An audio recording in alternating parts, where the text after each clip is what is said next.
సింహరాశి వాళ్ళకి ఈ వారం 4 గ్రహాలు దివ్యంగా యోగిస్తున్నాయని చెప్పొచ్చు. 3వ స్థానంలో రవి చాలా బాగున్నారు.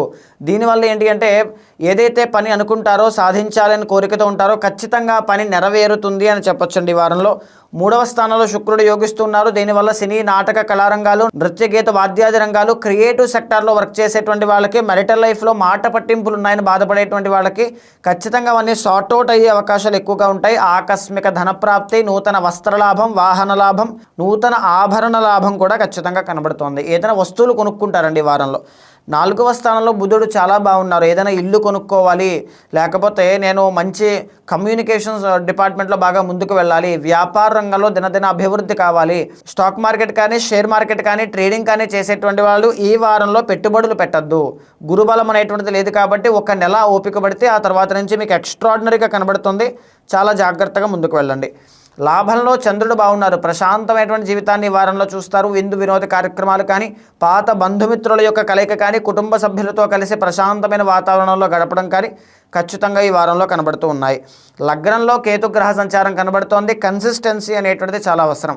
మీరు ఏ పని చేస్తున్నా దాంట్లో కట్టుబడి నిలబడడం, కమిట్మెంట్ అనేటువంటిది చాలా అవసరం. దాన్ని మీరు ఇంక్రీజ్ చేసుకోవడానికి ఆ విషయంలో ఎక్కువగా ఫోకస్ చేయాలి. 4వ స్థానంలో కుజగ్రహ సంచారం. న్యాయపరమైనటువంటి చిక్కులు ఏదైనా ఉంటే వాటిని సార్ట్అవుట్ చేసుకోండి. కాస్త ఇబ్బందులు కనబడుతూ ఉన్నాయి. 7వ స్థానంలో రాహుగ్రహ సంచారము. ప్రధానంగా ఏంటి అంటే మ్యారిటల్ లైఫ్లో ఎంత ఇబ్బందులు సార్ట్అవుట్ అయినా సరే మాట పట్టింపులు శుక్రుడి వల్ల రాహు అనేటువంటి ఆయన ఇబ్బందులు క్రియేట్ చేస్తుంటారు. కాబట్టి పార్ట్నర్షిప్లో బిజినెస్లు కానీ మ్యారిటల్ లైఫ్లో ప్రాబ్లమ్స్ కానీ ఉంటే ఖచ్చితంగా రాహుగ్రహ శాంతి చేయండి. దుర్గాదేవికి ఎక్కువగా ఆరాధన చేయండి. మేజర్గా అష్టమంలో శనిగ్రహ సంచారం కనబడుతోంది. దీనివల్ల ఏంటి అంటే వాహన ప్రమాదాల విషయంలో, ఆకస్మిక ధన నష్టం విషయంలో చాలా కేర్ఫుల్గా ఉండాలి. 12వ స్థానంలో గురుబలం అనేటువంటిది లేదు.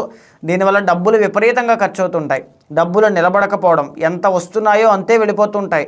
అంటే పైన పటారం లోన లొటారం అన్నట్టుగా పేరు చెప్పుకోవడానికి చాలా పెద్దగా ఉన్న లోపల చాలా ఆర్థిక సమస్యలు మీలో మీరే ఒంటరిగా ఇబ్బంది పడుతూ ఉంటారు. సో ఈ విషయంలో కూడా మీరు చాలా కేర్ఫుల్గా ఉండండి సింహరాశి వాళ్ళు. ఈ వారంలో దుర్గాదేవికి కుంకుమార్చన చేసిన, గురువారం నాడు గోసేవ చేసిన, 12వ తారీఖున బుధాష్టమి కాబట్టి బుధవారం వ్రతం చేసినా చాలా విశేషమైన శుభ ఫలితాలు ఖచ్చితంగా చూస్తారు.